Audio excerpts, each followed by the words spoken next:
Heyo mtu wangu wa nguvu wa Leza TV, familia kubwa ya Leza TV, nichukue tu fursa hii kuwakaribisha katika video hii ya leo ambayo nitakuwa nawaonyesha jinsi ya kuomba kazi kwa waajiri ambao tayari wako na LMA. Narudia, nitakuonyesha jinsi ya kuomba kazi kwa waajiri ambao tayari wako na LMA na nitakuonyesha jinsi ya kuwatambua. Nitakupatia pia jinsi unaweza kujua kodi ya kazi yako. Maana kuomba kazi Canada lazima uwe na kodi ya kazi ambayo unaiomba. Nitakuonyesha jinsi ya kuandaa CV nzuri yenye mfumo wa Canada ambayo inaitwa Canadian Resume. Nitakuonyesha pia jinsi ya kuituma kuandika cover letter na vigezo muhimu sana ambavyo vitakusaidia kuweza kupata kazi Canada.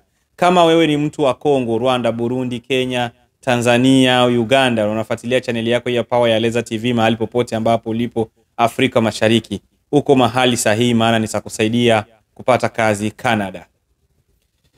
Kama nilivyokuahidi ya kuwa tutakuwa tunaenda hatua kwa hatua. Kwa hivyo tuna hatua muhimu zaidi ya 5 ambazo tutaziangalia kwa kina zaidi. Nitakupeleka pole pole. Kwa hivyo kama unatazama video hii na una ndoto ya kuja kufanya kazi Canada siku moja, kazi yoyote, haijalishi ni kazi gani, hakikisha unaenda pamoja na mimi hatua kwa hatua.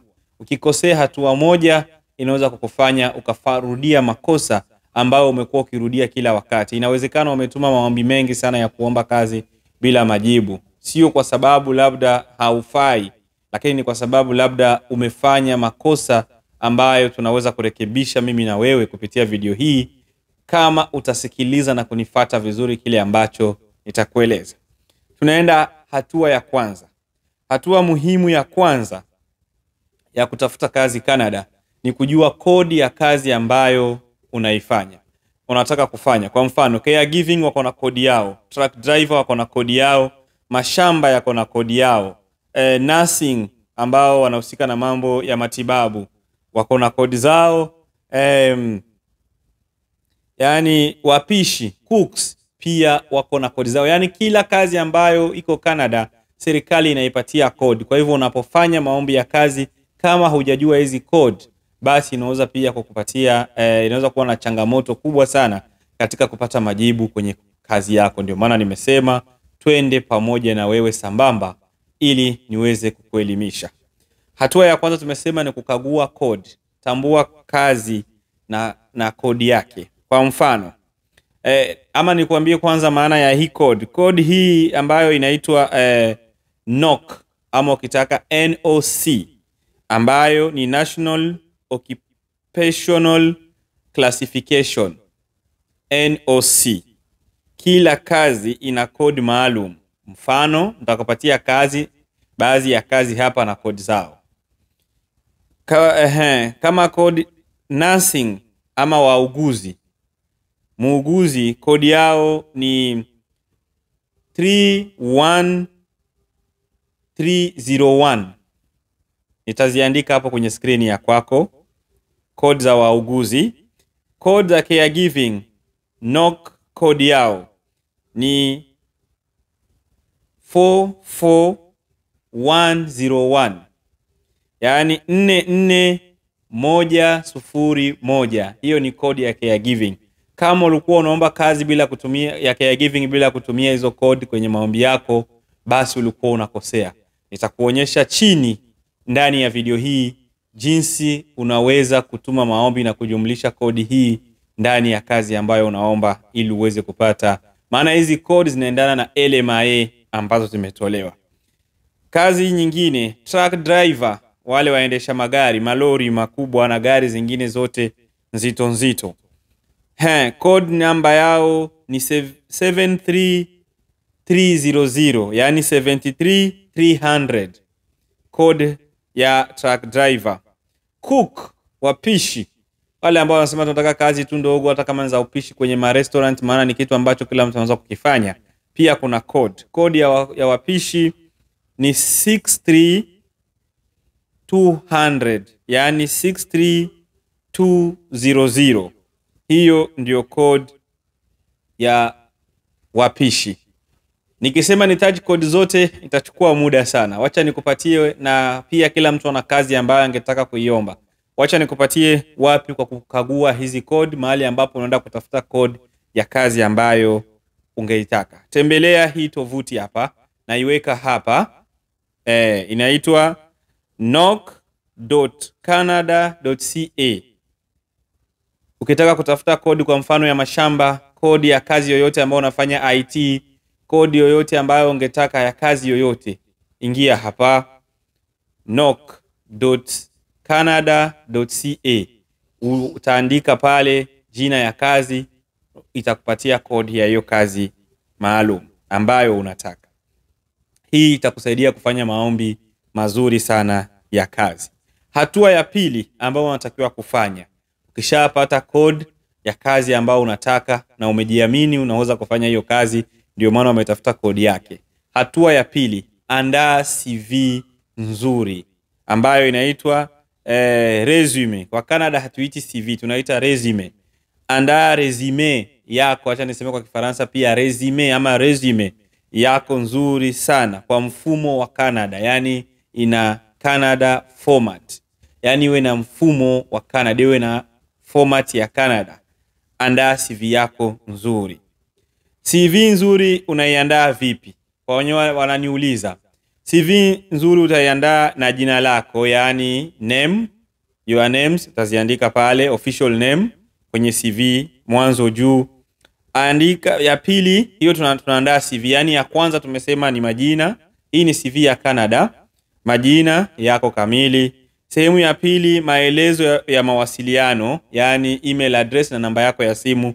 Kumbuka kuweka code number, country index isikose pale kwenye hiyo hatua ya pili. Hatua ya tatu ya CV yako ama sehemu ya tatu ya CV yako, iwe na mtasari wa taaluma yako, yani professional summary.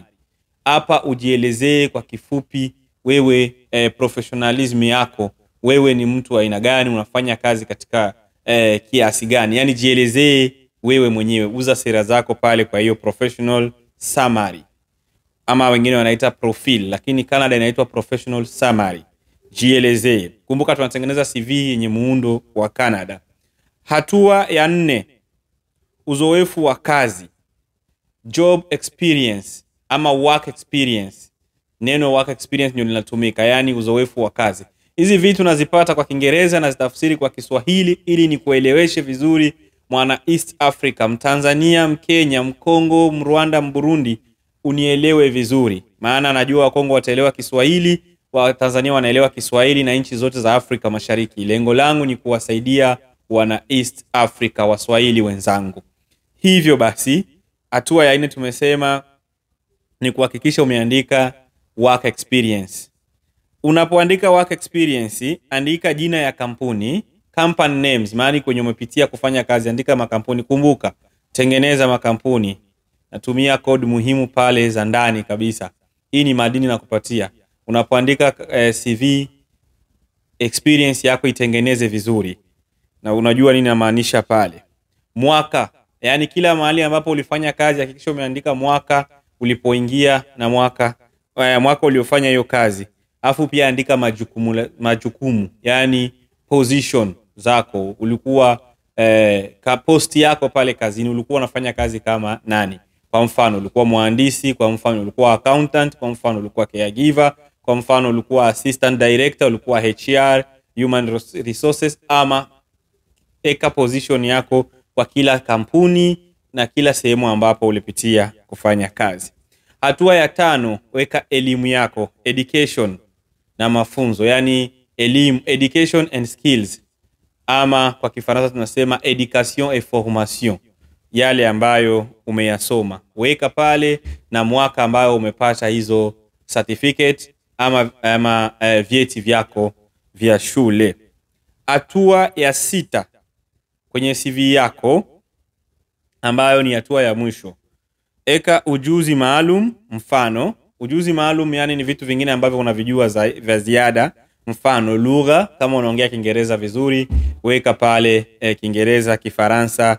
Kama unajua kompyuta, eka pale uko na experience ya Word, Excel, Access, Publisher na vitu kama hizo. IT yani kwa kifupi informatique kwa Kifaransa, jaza pale, ongeza pia huduma kwa watu, yani kama umeshaifanya kazi zote za za kuvolunteer, andika pale kazi za kujitolea, yani benevol, jumulisha pale.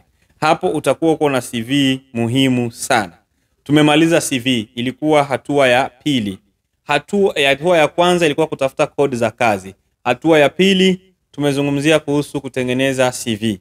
Hatua ya tatu sasa ni kutafuta waajiri ambao wako na LMIA. Tukishapata waajiri ambao wako na LMIA, tumekuwa tukituma kazi randomly. Unatuma tu kazi, hujui labda wewe muajiri.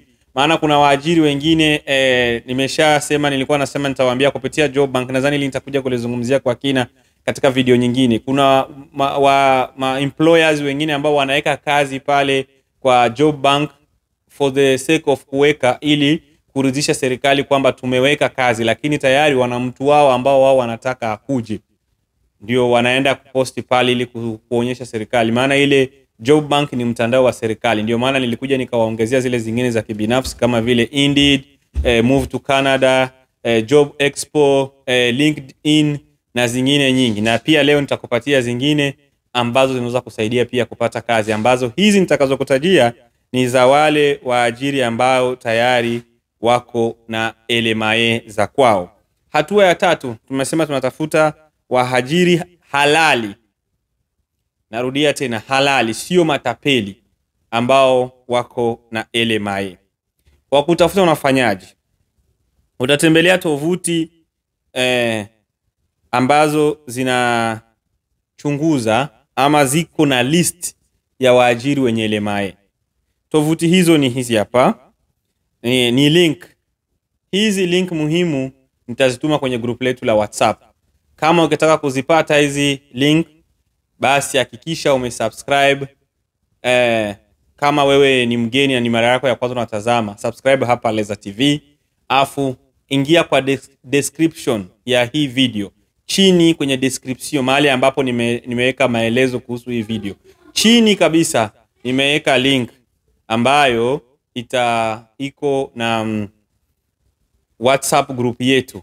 Hiyo itakusaidia kuingia kwenye group WhatsApp uweze kupata hizi link.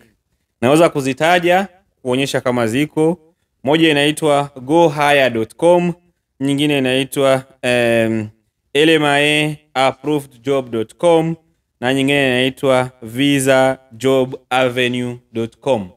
Kwa wanangu wa Leza TV wana familia, hizi mtazipata kwenye group letu la WhatsApp. Basi hapo utakuwa umeenda pale kutafuta waajiri ambao tayari wako na LMIA.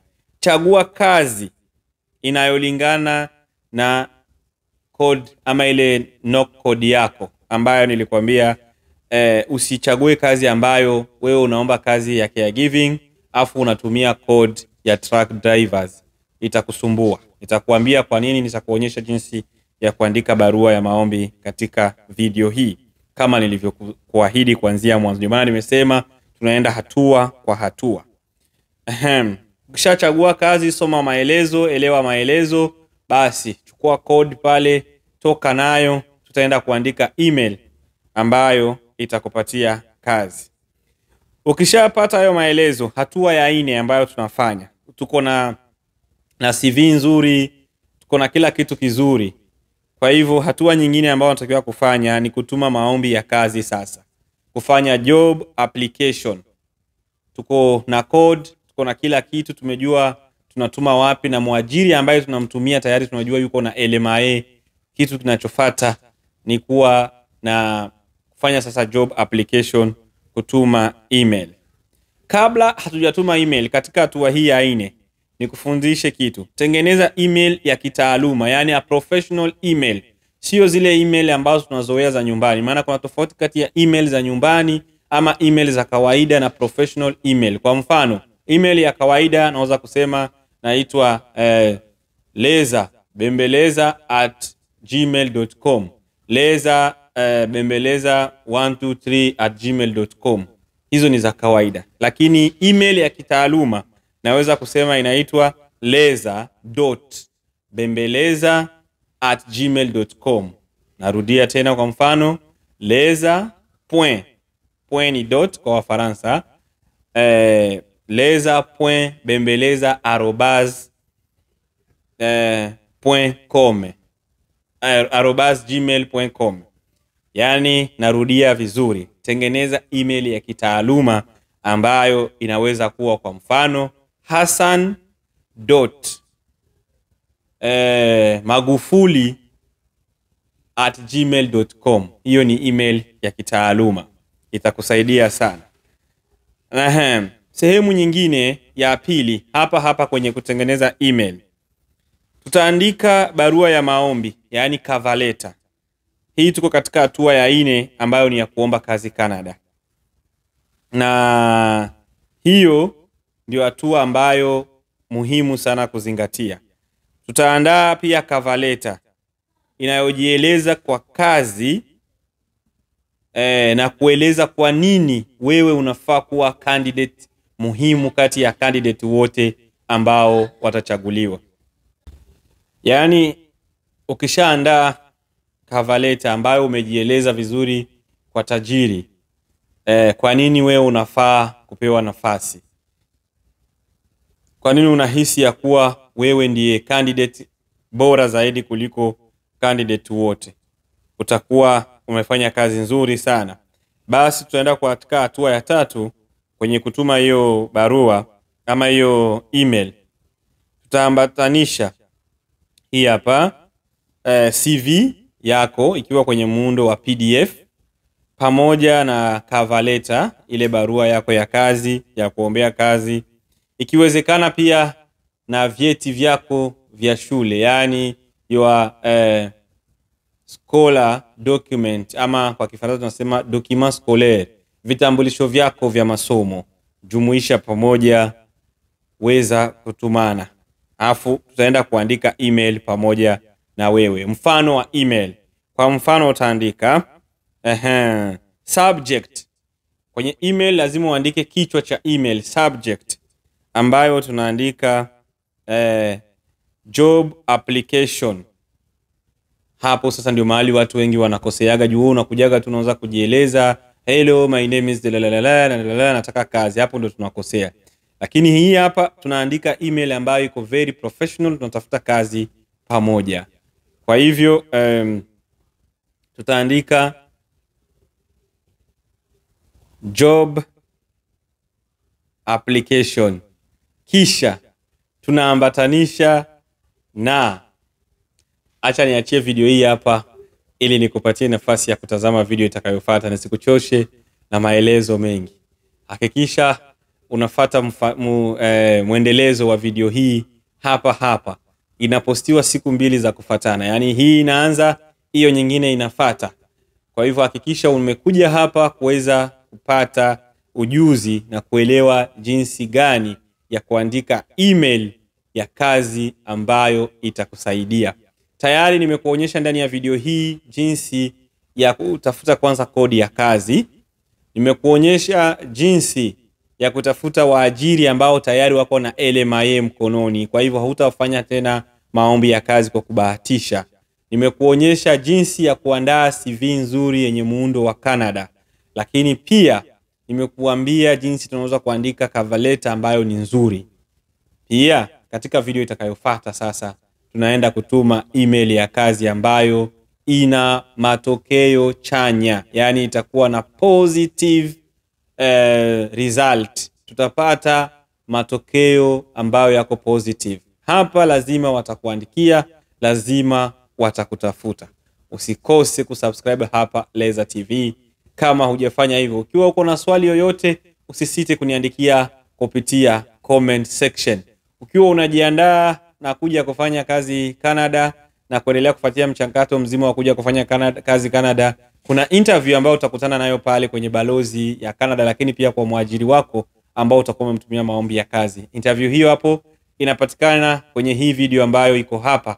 Tazama hii video ambayo tumetengeneza mfano wa interview ya kazi ambayo unaweza kupata, ama interview ambayo watakuuliza siku kienda kutafuta visa yako pale kwa embassy ya Canada. Stay tuned hapa Leza TV kwa habari nyingi zaidi.